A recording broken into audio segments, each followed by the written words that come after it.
Can we get straight on with it? Okay. Okay. So we're going to talk about hamstring injuries and track and field. Obviously, as a long and triple jump sprints coach, we've had a few hamstring strains in our training group over the years. What are the signs and symptoms that a young athlete in particular should look out for if they think they've got a hamstring strain? Because I often notice that young athletes, they don't know if they've strained a hamstring. Yeah. So the first thing that people tend to report is, say, pain, and pain is a very vague word to use. So I'd say you'd feel a very mild level of discomfort in the hamstring, so the back of the thigh is probably the first thing you'll notice. And then some athletes, depending on your skin integrity as well as your circulation, you may get bruising or swelling. Not all athletes do, but some do. And also in terms of your skin complexion, so your lighter complexions, you're likely to see bruising, your darker complexions, you're not. Then there's also potentially some loss of function, so that could be the posterior thigh feels a bit stiff, so you're not able to fully, say, straighten or bend the knee, as well, or potentially if it's the strains a little bit higher up, then it's going to impact your ability to, say, flex the hip. What might be the sign? So the first thing they might feel is a pain in the hamstrings, more so especially when they are, say, trying to bring the leg down towards the ground. They might feel a little bit of pain, or they might feel a bit of weakness as well. So sometimes you don't necessarily have to have pain, but it can actually be weakness as well. And that's going to, again, pain is very vague. It's going to depend on that person.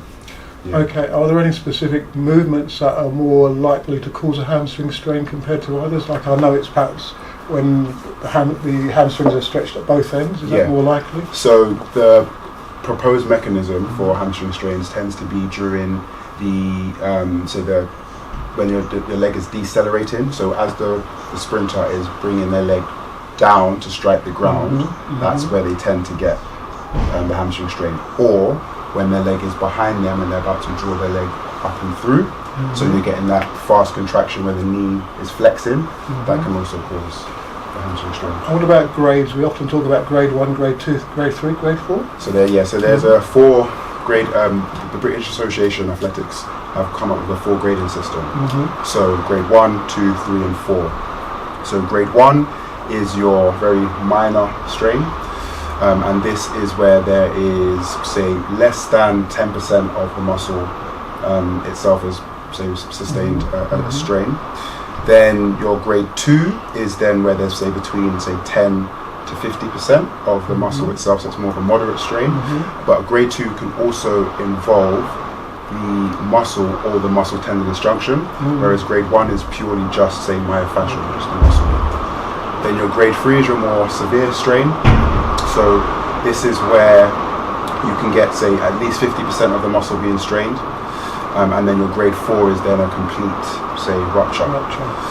The other thing to mention as well is, along with grades 1 to 4, there's also a further classification where they say A, B or C.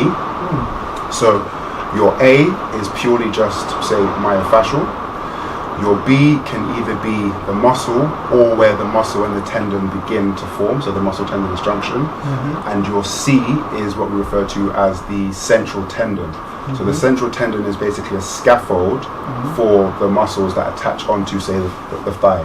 So you have that in your hamstring, and you have that also in your quadriceps. So that's your C classification. Yeah. In your experience with young athletes, are we looking mainly at grade 1 for 14, 15, 16, 17-year-olds who are just starting training and their muscles aren't strong enough for the forces? Or? Yes, I would say, especially in the younger generations, you don't tend to get many muscular injuries, but when they do occur, they tend to be the more on the minor spectrum, so your grade 1 or 2. But as they then go into their, say, later adolescence, later teen years, as they are starting to get stronger and producing more force and power, they can actually get some of the more severe injuries as well. Yeah. Do you think there's a way of training out hamstring injuries? Because as a coach, we very rarely get hamstring injuries when the athletes are post 8, well, let's say 20. Yeah. We seem to be doing a lot of eccentric rotational movements, isometrics, as well as all part of the warm-ups for the sessions. Yeah. That's something we need to talk about in a little bit, about how you can warm up to avoid the injuries. Yeah. But talking about we can avoid them at certain stages by doing certain exercises, would you say? So I would say you can't completely remove an injury.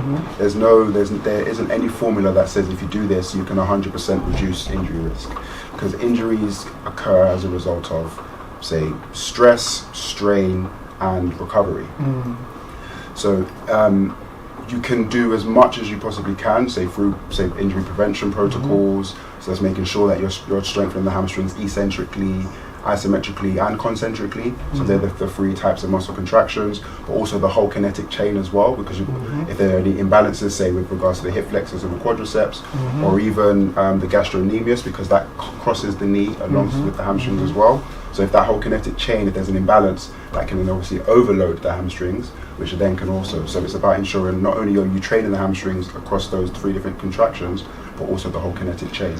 Well, on that subject, a lot of young athletes have got poor posture. Yeah. So a lot of C-shaped backs in particular. I'm assuming that's not going to be very good for the hamstrings. So no, but posture is it a fixed posture or is it more of a functional posture? So if it's a fixed posture, then it's likely that is going to be a factor to cause a hamstring injury.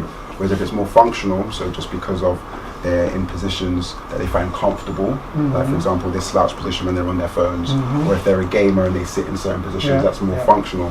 That doesn't necessarily predispose the hamstring to an injury, but again it's something just to be mindful of. So you've got an athlete who's running C-shaped, neck is forwards, shoulders forwards.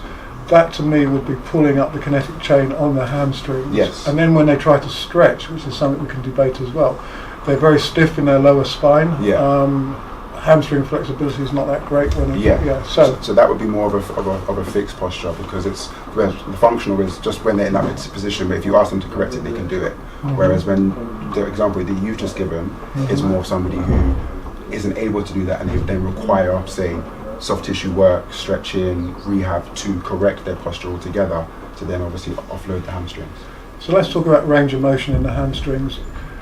A gymnast obviously very flexible, very powerful, huge range of movements. I as a coach say we don't need that, we need functional range of movement.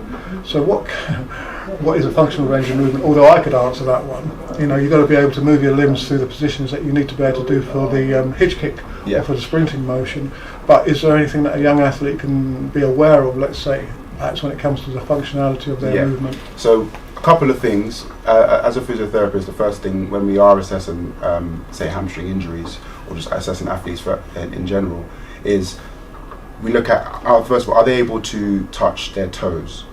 So and that's just say from a standing position, bend over, reach to touch their toes. But it's not only are they able to touch their toes, but are they able to do that correctly, because you can then see the compensatory actions, like they might say bend their knee slightly, or they might hinge at the hip as if they're doing an RDL, rather than actually bending over in between their lumbar spine and their pelvis. If they've got stiffness in their lumbar spine and their pelvis, they'll do more of a hinge rather than the actual what we call flexion in that region there. So the first one is, can they touch their toes, but also can they do that movement effectively and efficiently? The second thing, if we're thinking specifically actual numerical values, then an individual needs to have at least 90 degrees of hip flexion. So what that would look like essentially is, whilst you're laying flat on your back, keeping your leg completely straight, you should be able to raise your leg so you have a right angle. So if they're able to achieve that right angle or more, that's, say, functional range of motion. Can you stretch the different poles of the hamstring differently? Most of the strains, as far as I'm aware, occur in this vicinity here. So are we looking at working through this range here, or are we trying to pull in and stretch out? Or so you can stretch either end of the hamstring. As you said, it's a two-joint muscle, so depending on obviously you would target where the deficit is. So if their injury has occurred more distally, so towards say the knee, then yes, you'll be focusing there. Whereas if it's higher up, because you can get proximal hamstring injuries as well, then you'll be focusing more on the hip.